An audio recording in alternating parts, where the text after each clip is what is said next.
Chef Talk with Kyle Cherek is brought to you by the following presenting sponsors: Schwanke-kasten Jewelers and Tag Heuer Watches, Mandel and the North End.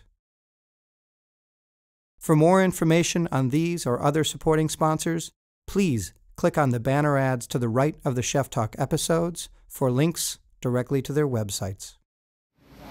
For this episode of Chef Talk, I connect with Dave Swanson of Braise. Braise is not just a restaurant. For some of you that may or may not know, it is also a RSA, as in Restaurant Sustainable Agriculture, a consortium of farms that then deliver regional and seasonal produce to restaurants as opposed to just to consumers. He's also got a traveling culinary school and then a home delivery service of fresh produce. David is classically trained in the French style, grew up in the region, made his way through the top French restaurants in Chicago, and then came here to cook at Sanford in the late 90s, early 2000s. He was the chef de cuisine there under Sandy Diamato. And after a long haul, but a patient one and a good one, opened Braise here in Walker's Point. He's a bit of a figurehead in the farm-to-table movement, which is a title that he and I love about as much as getting a cold. But still, it wraps its arms around what Braise and what David has given to the cooking scene. It's Chef Talk with Kyle Cherek and Chef David Swanson at Braise. So Peggy, when we shot with her down the street, she was talking about how she loathes that restaurants are now compelled to put the name of the farm that the ingredients came from on the menu. Yeah. Because her edict is like, you buy the best stuff that you know to buy. You should be buying the best stuff. What do you think about that? I don't put the names on the menu. I don't. There's a term that we used to use in restaurants called the laundry list. When you read a menu item and you read it all the way through, and then by the end of it, you don't know the hell you're eating. Yeah. Like what is that? Well, it's like the liner notes. Yeah, I mean, it's just like, so it's just like we couldn't do that. We couldn't, because there's 6 farms or 7 farms for each dish. How can you do that? That's the whole part of like, when people come into the restaurant, we don't want to hit them over the head with that. Yeah. And we don't want something that, like, our menu doesn't have Braise on it. It doesn't have the name of the restaurant. They should know the name of the restaurant when they're coming in the front door. And at that point in time, there doesn't need to be a B stamped on the tables. There doesn't need to be B stamped on the menu. I mean, I don't need to do that. And so I don't need to tell them they're eating at Braise. I don't need to tell them what they're eating. Yeah.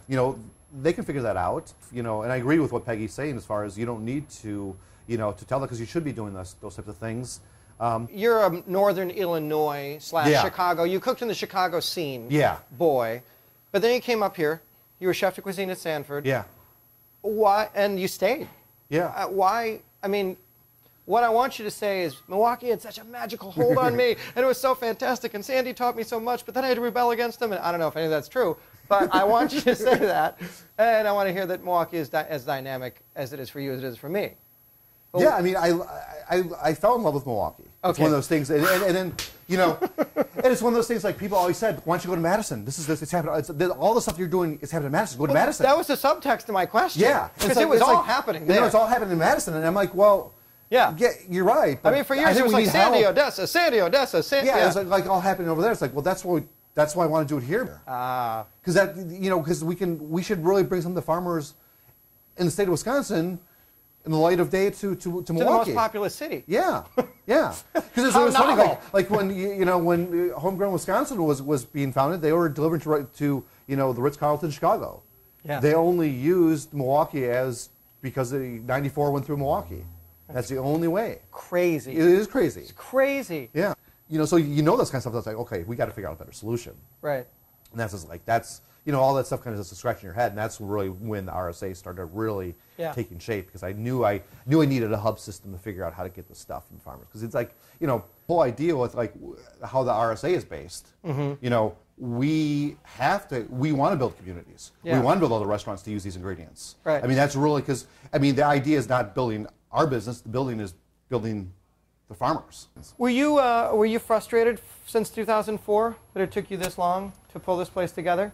No, it's one of those things where 2004, the real estate market was just crazy. It was just like, are we living in Milwaukee or are we living in Midtown Manhattan? Because like I couldn't afford that. Yeah.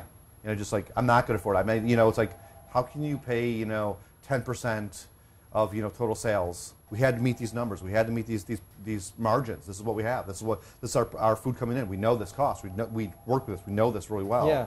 Like I said, I wrote my business plan back in '92 when I was at Commander's Palace. Right. It was one of those things. I just had it. I had it figured out. I mean, there are all things that life happens.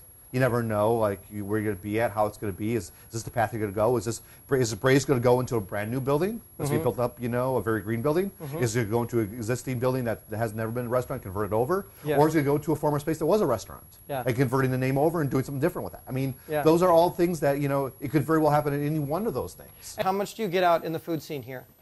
Not very often. Yeah. Not very often. I mean, just one of the things with the RSA and the home delivery and all that kind of other stuff. Do you wish you could more? Yeah, it's one of those things of just building those relationships.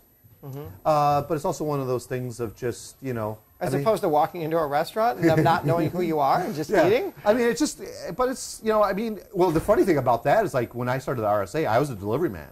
Yeah. I was going to the back door of these restaurants and they're, oh, yeah, they're having an article written about Braise RSA supplying these ingredients and all, I'm delivering stuff, I'm shoveling stuff, I'm sweating, or I'm freezing my ass off in the wintertime. Right. And these cooks on the line are looking at me like, who the fuck is this guy? They have no idea. And not that they should know, not that they should like bow down or anything like that, but it's kind of funny. That's awesome. It's kind of funny. That's it's just awesome. It's like I have no problem with it, but it's just kind of funny because they're like, oh yeah, we got the stuff from the RSA and stuff like that. And and they just think I'm just delivery guy. They have no idea. It's like, no, I'll talk to you about it. You want to know about this fried squash? How do you know so much? Well, because I am actually the owner of this, and I can tell you about this. And so it's kind of funny because they just didn't know who I was, and it's just one of those things of just seeing these other restaurants using our ingredients, and it's awesome, But it's like here I am schlepping stuff in the back door, and carrying 50-pound bags of potatoes on my shoulders, and it was a very interesting point of view of the restaurant scene. We were talking about trends before and how they used to, from Milwaukee, go in a 50-year swath, and then they compressed down to a 12-year swath, and then they went down to a 5-year swath, and now it's changing really quickly. Yeah. What do you think? What do you sense? What do you know? Maybe you don't. Is next? I haven't been keeping up on trends. Yeah. I mean, I think Thomas Keller said it best. It's like good food, good service, and in good value is never a trend. Right. And if Thomas Keller can say that, I believe it. I think that's true. He also told me the best breakfast joke I've ever heard. What is that? The pig's in, no, I just screwed it up. The chicken's in, but the pig is committed. Yeah, exactly, yeah. Party fillets. One is rare. Some fillet, one rare. One chicken. Party style. 7 party salmon. 2 mushroom risotto entrees. CDR, please. Heard that.